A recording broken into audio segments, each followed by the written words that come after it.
Oregon's nursery industry is booming. In 2020, it was Oregon's most valuable agricultural industry, worth over $1 billion. A nursery's success is dependent on their plants looking amazing, and like any crop, they are under a lot of pressure from pests and diseases that can damage the plants and make them unmarketable. Many people think that because ornamental plants don't depend on pollinators, it's open season for the nurseries to spray whatever they want. But this is far from the truth. Nurseries care about bees just as much as anyone else. Some of the crops, some of those crops, there's so many there, it's just fun to be in the bed to experience the sound of all the pollinators in some of those beds. And sweat bees, if you know anything about them, are awesome. There's like 16,000 different species. You can't just kill every insect that walks into the building.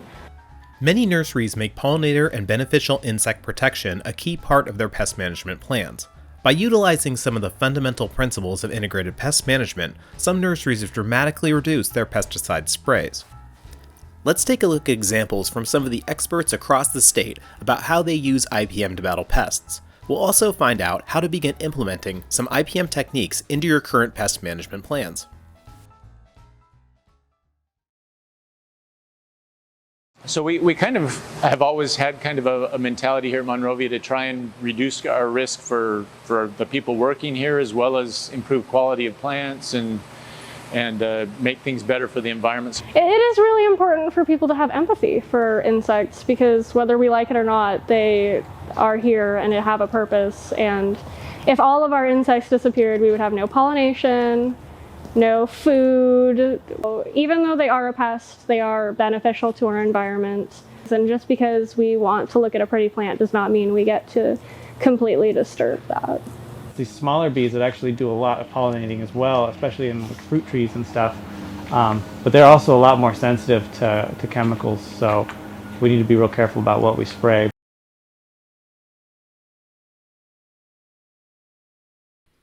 There are a few fundamental concepts to any integrated pest management plan.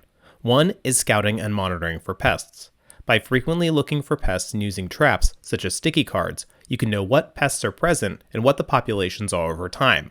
So sticky traps are out for a week, and if they get a certain number of pests on them, we can kind of estimate the number of pests that would be in the area per 1,000 square feet. Another thing I do is spend most of my week scouting, and I will actually just look for pests. I'll select a few plants from the crop that I think are relatively like baseline for the crop, and I will take a look at them, see the damage, try to look for pests, and try to guesstimate the number that way if there's a ton of flowers or if I think there's going to be a lot of bycatch.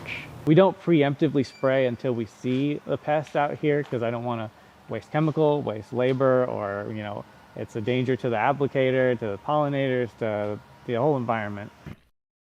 Scouting is used in combination with thresholds, which is a level of pest pressure that tells the pest manager they need to act. So our thresholds are a little bit based on our biologicals. So we have certain indicators of how many biological insects we would need to put out.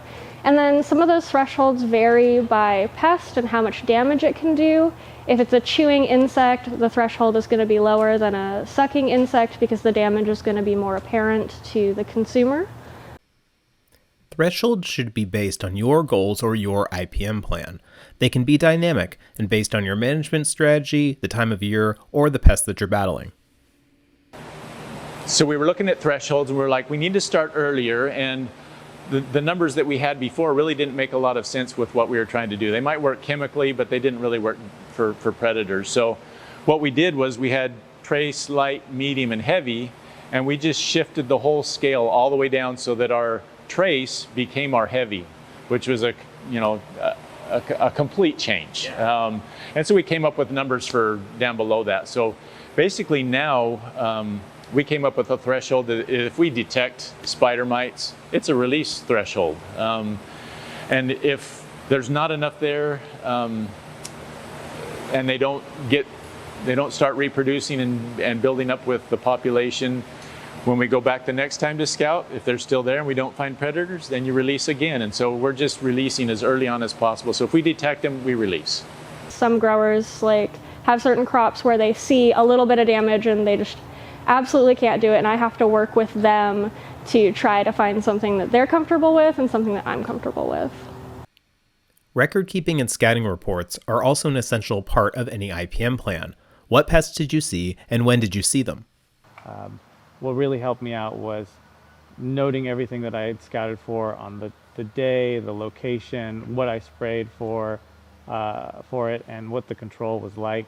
It allowed me to come up with a game plan for what to do next year and when I should be prepared for it. So I have a scouting report, and I will write notes on like how much damage. It's very qualitative, not super quantitative, because the actual number doesn't matter. If there's a ton of damage, even if there's like very little pests, because sometimes they can just ramp up how much damage they're doing, then it's obviously going to be put into that higher threshold category than if there were a ton of pests but there was no damage. We do our scouting on tablets. We have, at the moment, we don't have our barcode reader set up, but at one point we had a barcode reader where we could arrive at the bed. If we found a pest, we could scan the barcode, which would bring all the information in with that barcode in, and you just write down the pest and the level, and then we'd have all this very detailed data to look at. And a lot of that we find that, yeah, we've got something there, but it's not actionable yet. We don't need to do anything yet, or there's beneficials there. Let's leave it alone and let's watch what's happening with that. We'll just monitor it and sit back and wait. Keeping track of which pests you see in the field, your pest management activities, and how well they work is helpful for short-term decision-making, but also for long-term planning and identifying trends. I'm not doing myself any favors by not preparing to pass this information along. So I came up with a way to look ahead and move all of my notes onto a digital format that can be tagged and easily referenced. So now all of our notes and spray records are all tagged with a grow week. Now anybody can click on that grow week number and see all of our past applications, what worked and what didn't, what were the rates, oftentimes on the exact same crop and the same number. So it's just copy and paste that old spray sheet and update a few numbers, and we're ready to go. Knowledge of the pest biology is a key part of creating an IPM plan to know the best time to act and to develop meaningful thresholds.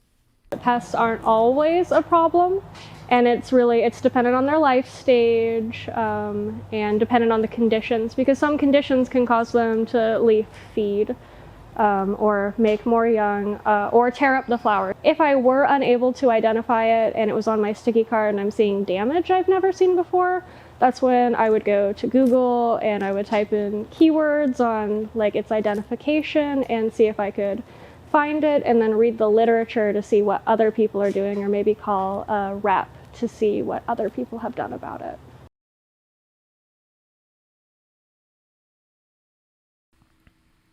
One of the main alternatives to pesticides in an IPM program is the use of biological control agents or natural enemies to manage pests. By introducing and supporting predatory insects that feed on your pests, you can reduce your pest populations. This can reduce or eliminate the need for harmful and expensive pesticide applications that might negatively impact pollinators. We had, I think, a representative come in from maybe beneficial insectaries and tell us about how bios can cut down costs, because pesticides are expensive, not just the actual pesticide itself, but paying people to go put it out and also not being able to sell that product while the REI is in act. The beneficials is a lot easier because they do the work for you. It's kind of like that saying, if you kill a predator, you inherit its job. Well, if we keep a lot of predators out here, we got a lot less work. So they can feed on the other mites that we're putting in the soil and going out. So we're not just putting out bugs, we're creating an ecosystem that allows it to sustain itself pretty well. But how well do natural enemies work in practice? I was spraying some abamectin once and I saw that I was killing all the spiders with it, and I felt kind of bad about that because it's not unusual for me to be scouting crops and I see little spiders running around with an aphid in their mouth, and I realized that we are really overspraying the abamectin. While it does still get good control of thrips and keep that pressure on them, I was killing a whole lot of beneficials. When I look at the compatibility list, I found out that I'm wiping out 80% of any kind of mites on the plant with that. I reduced those sprays and opted for only alternatives, and within a year's time, we saw population explosions of beneficials that we'd never seen before. We've been able to figure it out where now we don't do any spraying for spider mites. We're just using beneficials and predatory mites. And we haven't had to spray for several years. And we still have, we're not organic by any means. We can still go back and use pesticides if we get into trouble, if something goes wrong, but we really don't have to anymore. It's been a really successful program. I have to admit, with this, the spider mites was a good one for me to start with, just because even though I didn't trust our results right away, when I started looking at it a couple years down the road, I was like, this started working year one.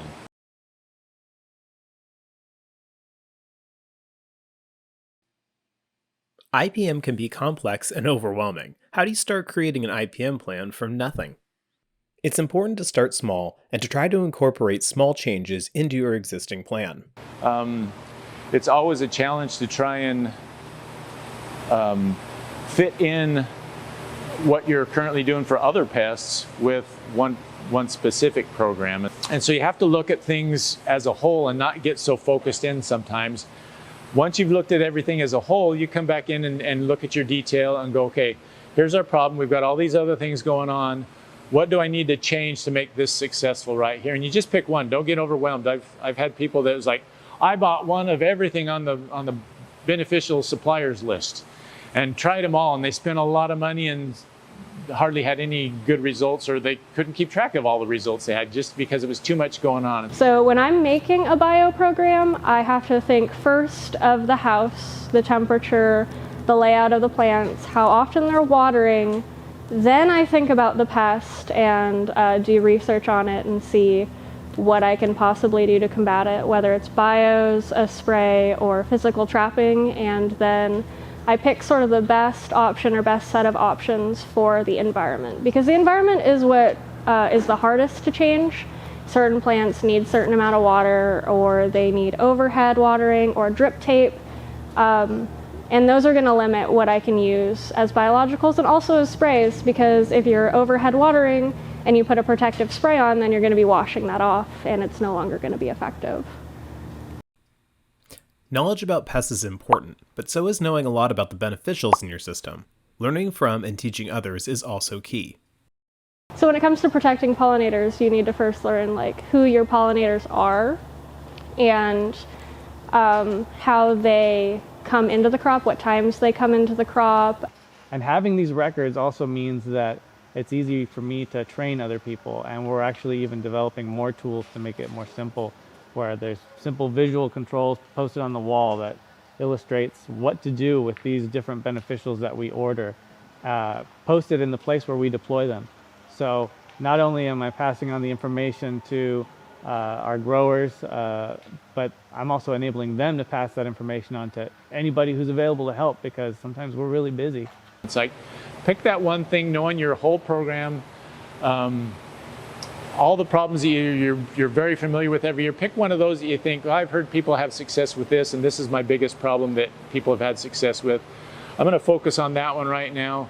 Try some things out. If it doesn't work, I'll try a few other things out. Maybe talk to some people, see what they did differently, and solve that one problem. Get that win, and so you get a little more confidence and you feel good, and then you go, okay, what's my next one? IPM is really about trying new ideas to solve problems. Having a variety of methods to use makes your plan more resilient to new problems and less reliant on pesticide applications. Pesticides aren't the only solution with IPM. That's the whole idea with IPM. It's not rotating chemicals, it's rotating ideas and strategies. It's looking at whatever is possible. It's not limiting yourself to just one thing. Even with good record keeping and trying to predict what's going to come your way, there's still a lot of unknowns. Flea beetles are the problem that we have, and they're not necessarily just coming out of the environment. There's somebody down the road maybe that's harvesting a crop, and all of a sudden we've got to deal with the fallout of that, and now there's beetles upon us. And it's kind of a wild west. You got to just experiment and measure and see what works. Certain things will also not work for every crop. Sometimes you can't put out physical traps. Sometimes you can't put out certain bios because the way you have to water them will kill them. And you really have to think about the environment and the pest and all the things that you can possibly do.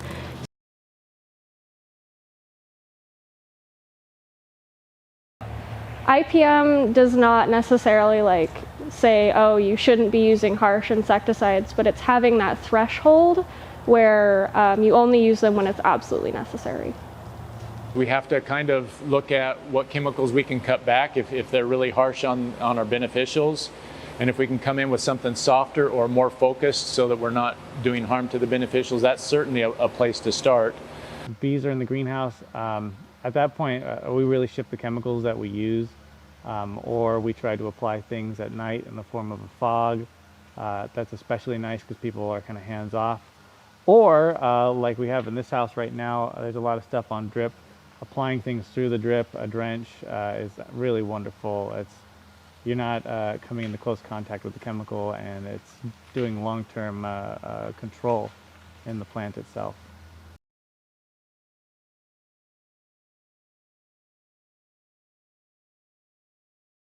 Nurseries across Oregon are using IPM strategies to protect beneficial insects and improve worker safety.